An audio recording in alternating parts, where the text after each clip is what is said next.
قل إن كنتم تحبون الله فاتبعوني يحببكم الله ওই নবীজির মহব্বতে দরুদ পড়িও।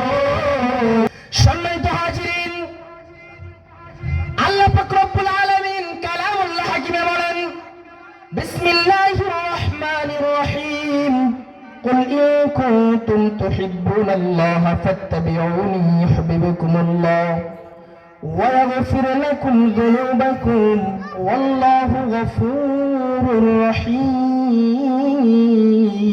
জোরে বলেন আল্লাহু আকবার। আল্লাহ পাক রব্বুল আলামিন বলেন, হাবিব, ইয়া রাসূলুল্লাহ, ইয়া হাবিব আল্লাহ, বন্ধু, আপনি উম্মতদেরকে জানিয়ে দেন, তারা যদি আমি আল্লাহকে পেতে চায়, তারা যদি আমি আল্লাহকে ভালোবাসতে চায়, তারা যদি আমি আল্লাহর কাছে আসতে চায়, তারা যেন আপনি নবীকে অনুসরণ করে। আল্লাহ পাক রব্বুল আলামিন বলেন, কুল ইন কুনতুম তুহিব্বুনাল্লাহ ফাত্তাবিউনি, ইয়া রাসূলুল্লাহ, ইয়া হাবিবাল্লাহ, বন্ধু, আল্লাহরা যদি আমি আল্লাহকে পেতে চায়, তারা যেন আপনি নবীর ইত্তেবা করে, তারা যেন আপনি নবীকে অনুসরণ করে, তারা যেন আপনি নবী যেই পথে চলেছেন তারা যেন সেই পথে চলার চেষ্টা করে। আল্লাহ বলেন, অতঃপর হাবিব, ইয়া রাসূলুল্লাহ, ইয়া হাবিবাল্লাহ, বন্ধু, যদি তারা আপনি নবীর অনুসরণ করে, যদি তারা আপনি নবীর ইত্তেবা করে, যদি তারা আপনি নবীর পথে চলতে পারে, আমার আল্লাহ পাক রব্বুল আলামিনের কাছে ওই বান্দাটা প্রিয় হয়ে যাবে। বলিনা সুবহানাল্লাহ। সম্মানিত হাজিরিন, আল্লাহ নবীর প্রেম ভালোবাসা, আল্লাহ নবীর মুহাব্বত, একমাত্র আল্লাহ নবীর মুহাব্বত যদি আপনার অন্তরে থাকে, তাহলে আপনি সরাসরি আল্লাহ পাক রব্বুল আলামিনের কাছে প্রিয় হয়ে যাবেন। আল্লাহ নবী হাদিসুল মুবারাকায় বলেন, লা ইউমিনু আহাদুকুম হাত্তা আকুনা হাব্বা ইলাইহি মিন ওয়ালিদিহি ওয়া ওয়ালাদিহি ওয়ান নাসি আজমাইন।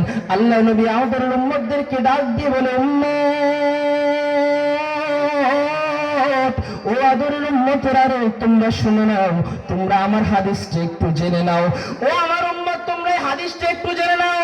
লা ইউমিনু আহাদুকুম হাত্তা আকুনা হাব্বা ইলাইহি মিন ওয়ালিদিহি ওয়া ওয়ালাদিহি ওয়ান নাসি আজমাইন। তোমরা ততক্ষণ পর্যন্ত মুমিন হতে পারবে না, ততক্ষণ পর্যন্ত ঈমানদার হতে পারবে না, যতক্ষণ না পর্যন্ত তোমার পিতামাতা, তোমার আত্মীয়-স্বজন, পাড়া প্রতিবেশী, মিন ওয়ালিদিহি, তোমার সন্তান সন্ততি, ওয়া ওয়ালাদিহি ওয়ান নাসি আজমাইন, দুনিয়ার যাবতীয় যত ধন সম্পদ, তোমার প্রিয় বস্তু আছে, সেই বস্তু থেকে আমি নবীকে ভালো না বাসবে, সেই বস্তু থেকে অধিক প্রিয় আমি নবীকে মনে না করবে, ততক্ষণ পর্যন্ত তোমরা ঈমানদার হতে পারবে না।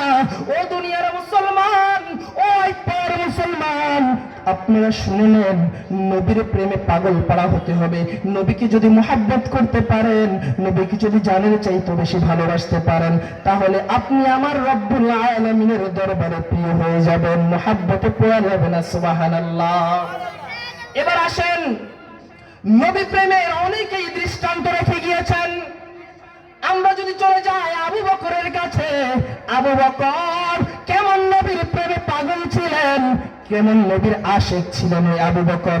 আল্লাহর নবীর প্রেমে জীবনের সকল ধন সম্পদ কদমে ঢেলে দিয়েছেন। আমরা আল্লাহর নবীর জন্য কতটুকু করতে পারলাম? যখন আপনি আবু বকরের দিকে তাকান, আপনি তখন নিজের দিকে একবার তাকাবেন, তখন আপনি ভাববেন, চিন্তা করবেন, তাদের মুহাব্বত কোথায় আর আমাদের মুহাব্বত কোথায়। তাদের মুহাব্বতের 100 ভাগের 1%-এর 100 ভাগও আমাদের ভিতরে নেই। জোরে বলুন ঠিক কিনা? সম্মানিত হাজিরিন, আবু বকর রাদিয়াল্লাহু তাআলা আনহু দিকে যদি আমরা তাকাই, কেমন আশিক ছিলেন, কেমন নবীর প্রেমে পাগল ছিলেন। আল্লাহর নবী মক্কা থেকে মদিনায় যখন হিজরত করবেন, একদিন বলল, আবু বকর, ও আবু বকর, শুনে নাও, শুনে নাও, আবু বকর একটু আমার কথাটা শুনে নাও। আবু বকরকে বলল, ইয়া রাসূলুল্লাহ, ইয়া হাবিবাল্লাহ, নবী গো, বলে দেন। আবু বকর তখন বলল, আবু বকর বলল, ইয়া রাসূলুল্লাহ, ইয়া হাবিবাল্লাহ, নবীজি আপনি আমাকে বলেন।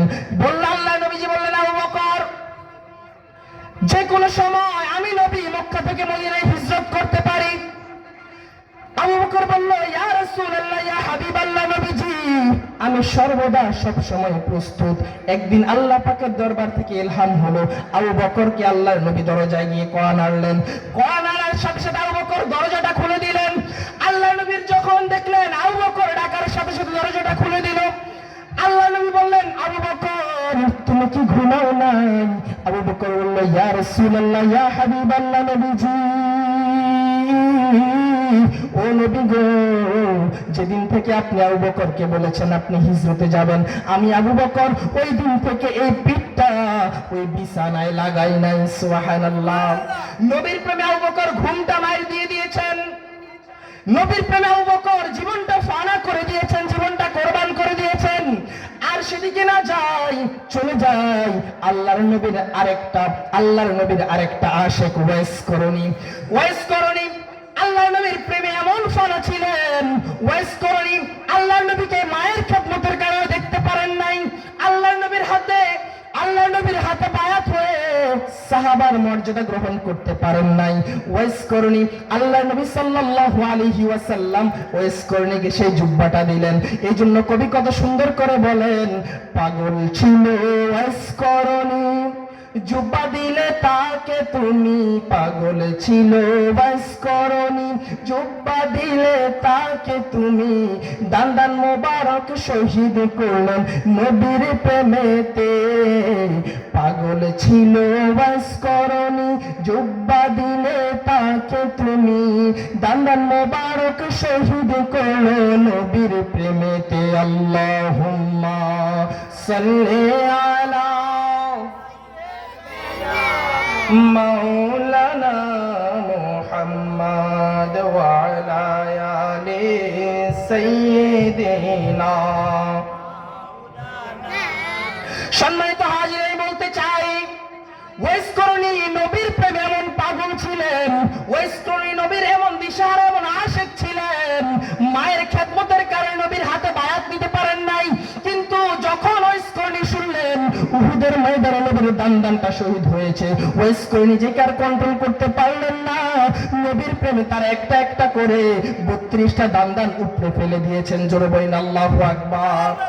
আমরা কি পারবো কিনা ওই নবীর প্রেমে জীবনটা দিতে? জোরে বলুন, আমরা কি পারবো কিনা?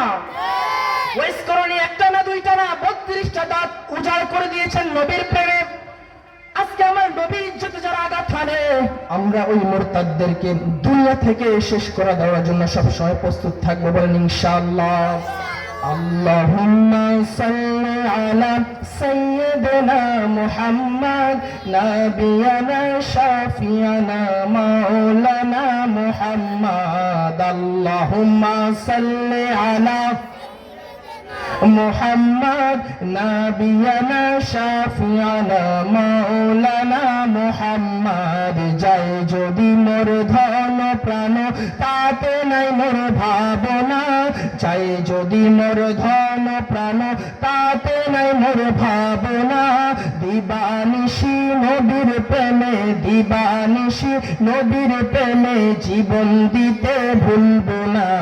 আল্লাহুম্মা সাল্লি আলা সাইয়্যিদিনা মুহাম্মদ নাবিয়ানা শাফিয়ানা মাওলানা মুহাম্মদ। আল্লাহুম্মা সাল্লি আলা সাইয়্যিদিনা মুহাম্মদ নাবিয়ানা শাফিয়ানা মাওলানা মুহাম্মদ। জিকির করো ওহে নবীর আশিকান, জিকির করো দরুদ পড়ো ওহে নবীর আশিকান। যেই জিকিরে আল্লাহ রাজি, যেই জিকিরে নবী রাজি, খুশি নবী দো জাহান। আল্লাহুম্মা সাল্লি আলা সাইয়্যিদিনা